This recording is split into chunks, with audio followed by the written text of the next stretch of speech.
कि आज बारात लेकर के सभी लोग आए हैं, तो जब राम जी बारात लेकर के अयोध्या से मिथिलांचल में आए, उनको देखते ही जितनी भी महिलाएं थी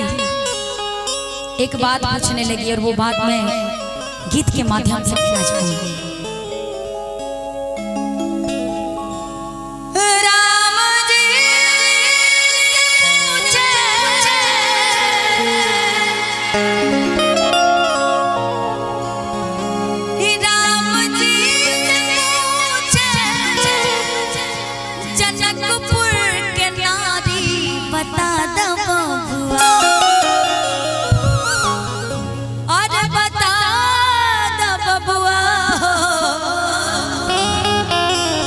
बता द बबुआ लोगवा देत काहे गारी, बता द बबुआ लोगवा देत काहे गारी, बता द बबुआ। राम जी से पूछे हो, राम जी से पूछे जनकपुर के नारी, बता द बबुआ, बता द बबुआ लोगवा देत काहे गारी, बता द बबुआ लोगवा देत काहे गारी, बता द बबुआ।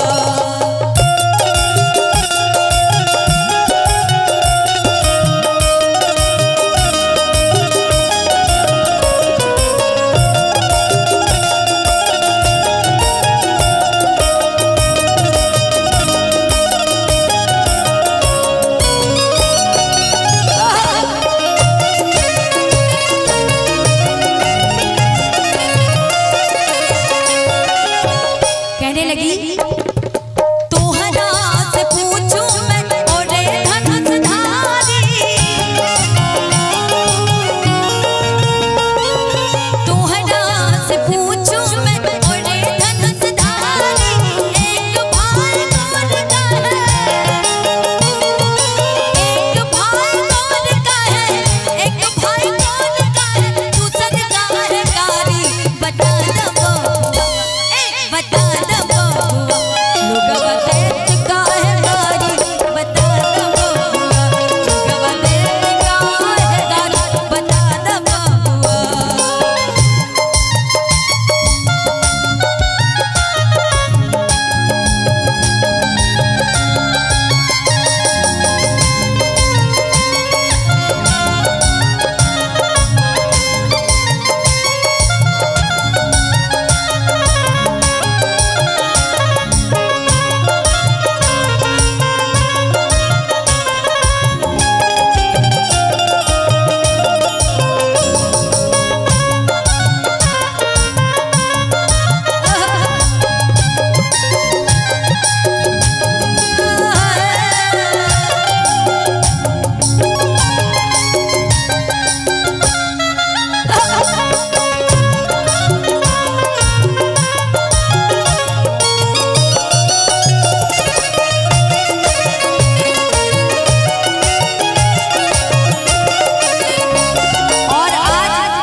समधियों का विलन हो रहा है, लेकिन जब समधी पे नजर जाती है महिलाओं की तो कहती है क्या, ई बूढ़ा बाबा के पगल पगल दाढ़ी, ई बूढ़ा बाबा के पगल पगल दाढ़ी, देखे में तुमर पतर, देखे में तुमर पतर, हाय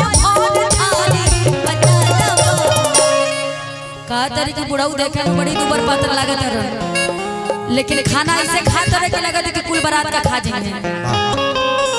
कि देखे में दुबर पात्र हाय भार थारी, बता द बबुआ लोगवा देत काहे गारी, बता द बबुआ लोगवा देत काहे गारी, बता द बबुआ।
3 3 4 4 शादी कर लेते थे,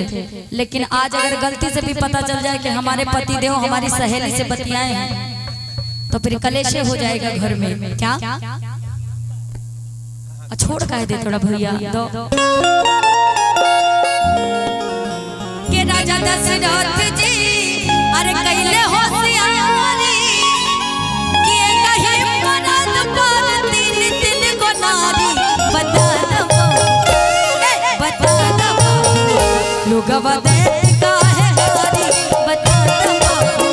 लोगवा देत काहे गारी बता दो राम जी से पूछे हो राम जी से पूछे हो राम जी से पूछे जनकपुर के नारी बता दो लोगवा देत काहे गारी बता दो बबुआ लोगवा देत काहे गारी बता दो बबुआ लोगवा देत काहे गारी लोगवा देत काहे गारी बता दो बबुआ लोगवा देत काहे गारी बता दो बबुआ लोगवा देत काहे गारी लोगवा देत काहे गारी लोगवा देत काहे गारी बता दो बबुआ बोले श्री